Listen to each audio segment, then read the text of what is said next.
अंधता मिस्त नरक, ये भी भगवान ने बनाए हैं, तो इनका भी स्वाद आप लीजिए। सावधान शतोगुणी भोजन संयम पूर्वक पाइए, नाम जप करते हुए, और इतना कि बस लगे कि हाँ, थोड़ा वजन लगने लगे कि हाँ हो गया, बंद कर दो, शाम के फिर पा लेना। कोई अब तुम्हें तो ये है नहीं कि पता नहीं मिले कि ना मिले, कई दिन मिले कई दिन ना मिले, उसमें होता है कि अब जो मिला है डाल लो, पता नहीं कई दिन बाद मिले। तो आप लोगों को तो एक मिलता है, तो संयम में आपके पास व्यवस्था श्री जी ने सबकी कर दी, तो संयम से आहार, और अच्छे पदार्थ ना लो तो अच्छा है, अगर लो तो बहुत कम लो, थोड़ा। खीर हटाओ और सब कुछ अब पीने दो, तो वो मन, खीर में नुकसान नहीं है, गुलाब जामुन में नुकसान नहीं, वो जो मन को बढ़ावा मिला रसेंद्री के द्वारा, अब वो इतने में तृप्त नहीं रहेगा, वो और इंद्री को लेकर के भ्रमण करवाएगा हमको। और जब इसको मारना, जैसे मन हमसे गलती करवा देता है तो क्या कहो, गाल में मारो, तो त्वगेंद्री पिट रही, उससे क्या होना है। इसको कैसे मारा जाए, इसको ऐसे मारा जाता है, ऐसे। जैसे गुलाब जामुन, भैया आज हमारा पेट दर्द कर रहा है, वो कहेगा नहीं, कहो, नहीं नहीं बिल्कुल नहीं कहेंगे। वो जो मन को पीड़ा हो रही, अब वो पिटाई हो रही, साधक मन को बहुत दुलार करता, पीट नहीं पाता। इसको पीटना सीखो, बहुत जल्दी ठीक हो जाएगा। ये कहता है आज ये देख ले, हाँ हाँ बढ़िया है, चलो चतुरासी जी शुरू करते हैं। वो कहेगा नहीं नहीं चतुरासी जी शुरू कर, उसको मारना है तो उसके विपरीत चलना पड़ेगा। साधक से गलती होती, मन को मारना है और वो मारता और किसी को है, आज ये नहीं कहे, आज ये नहीं, आज ऐसे नहीं, आज अच्छा। मान लो आप परिक्रमा दे आए, तो शरीर को पीड़ा पहुंच रही, मन को कोई फर्क नहीं पड़ रहा। मन जिसको चाह रहा है वो चीज उसको ना दो तो उसको पीड़ा होती है, और उस पीड़ा को आप अपनी मान लेते हैं, इसलिए दुलार करते हैं। इस रहस्य को समझिए, मन की पिटाई जरूरी है, और ये इतने सुरक्षित रहता है कि इसको दुलार करना होता, पीटना होता नहीं। इसकी पिटाई है कि ये जब जो मांगे आज ऐसे, तो दिखा दिया कि हाँ देखो ये है, मिलेगा नहीं तुम्हें पाने को, और वो जलन पैदा करेगा। 5 मिनट का चांस है, 1-2 बार केवल आएगा ये कि गुलाब जामुन गुलाब जामुन, फिर बाद में तो मिलना, और रोज कौन मिलता है। हाँ नहीं कोई बात नहीं है, धैर्य रखिए।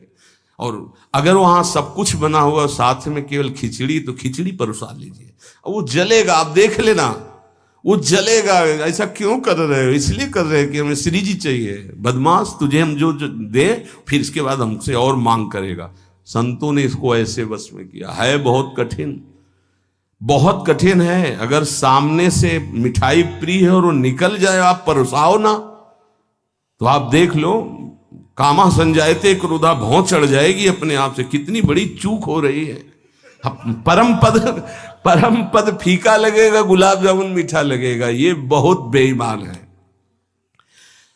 आप इस बात से मतलब सावधान रहें कि इसकी चाल में ना फंसे, इसकी पिटाई जरूर करनी है। मन कहां से पीटा जाता है, इसकी मांग को ना कर दो, बस इसकी पिटाई शुरू हो गई। ये कह रहा है ये चाहिए, उसके विपरीत नहीं। अब वो जलेगा, जलेगा, पवित्र हो जाएगा। और उसने मांगा, वो आपने दे दिया, अब वो और मांग रख देगा, वो आपको परेशान कर।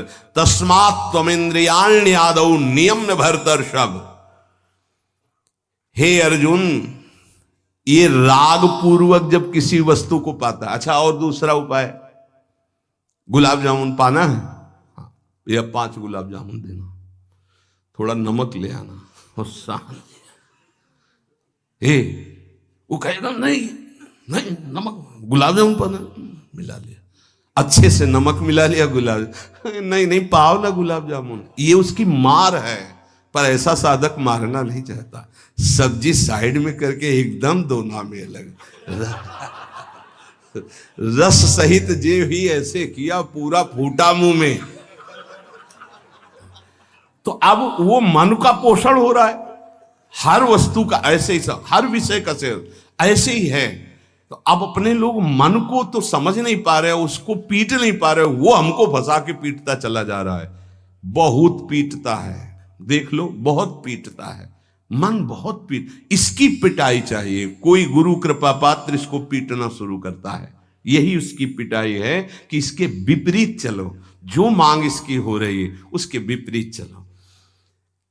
जैसे बहुत बढ़िया स्वादिष्ट सब्जी बनी है, अब उस खीर भी परोसेगी तो खीर और सब्जी दोनों को मिला दो, न सब्जी का स्वाद न खीर का स्वाद, 2 रोटी 3, वो जलेगा कि यार तुम कैसा क्यों कर रहे हो, बस तुम कर लो ऐसा, तो रसेंद्री ठीक हुई तो सब ठीक हो जाएगा। शास्त्रों में वर्णन किया गया धैर्यवान वही है जो रसेंद्री और जनेंद्री को, बस 2 इंद्रियों की चर्चा हुई और तो सब अपने आप हो जाएंगी। और रसेंद्री प्रधान, रसेंद्री ना हुई तो फिर आगे जो राग पूर्वक भोग, कोई भी भोग किया जाए वो बिल्कुल द्रवित हृदय में छप जाता है, बार बार पीड़ा पहुंचाता है, ना चाहते हुए भी साधक का पतन कर देता है। यही है, ना चाहते हुए पाप कौन करवाता है। आहार का बहुत बड़ा फर्क पड़ता है। अगर हम आहार पर संयम कर लें तो निश्चित काम पर विजय प्राप्त की जा सकती है। अगर आहार पर संयम नहीं, उचित आहार से अब देखना खाते खाते मर जाते हैं, लेकिन खाने की इच्छा पूर्ति नहीं होती। यही चमत्कार माया का। 2 रोटी डाल लो फिर भजन देखो कैसा होता है, देख लो ना आप करके। खट्टी डकार आ रही है यहां से, फिर भी शाम के बैठे हैं, आलू का पराठा और चटनी ये और वो, फिर जाके पचाने में पूरी ताकत। भजन कैसे करोगे? थोड़ा भोजन करो, खाते खाते मर गए यार। आज यहां का, कल वहां का, परसों यहां का, संसारी पुरुष इसी में लगे रहते हैं। सुनो, उतना डालो जितना प्राण पोषण के लिए। कभी ऐसा देखो कि पेट में वजन ना आने पावे। अगर आपको भजन बढ़ाना है तो पेट में वजन ना आने पावे। ऐसे जब बैठो और भोजन शुरू करो, जहां लगने लगे कि पेट में कुछ आ, वहीं बंद कर दो। और 1 दिन का अभ्यास, निर्णय करो कि 2 रोटी इतना इतना इतना और उतना ही। ये बार बार बांटना और बार बार पाना ये साधकों के लिए ठीक नहीं है। एक बार रखवा लो 4 रोटी से दाल सब्जी और बस खत्म। आपका घर है, आप श्री जी का प्रश्न, बस एक बार, और उसी को पाके अपना भजन करो। धिक्कार है जीवन को, खाते खाते अवस्थाएं बदल गई। बचपन से लेकर 50-60 वर्ष के वही खाने की इच्छा। कभी तो थोड़ा मन वही फंसाए है, मृत्यु आ जाएगी फिर भी खाने से तृप्ति नहीं होगी। एक बार इस रसेंद्री को काबू में किया जाए, भोजन पर सावधान, थोड़ा अल्पाहार, इतना जिससे हमारे प्राणों का पोषण हो जाए, सब ठीक हो जाएगा। आप देख लेना, अल्पाहार। अगर भोजन सुधारने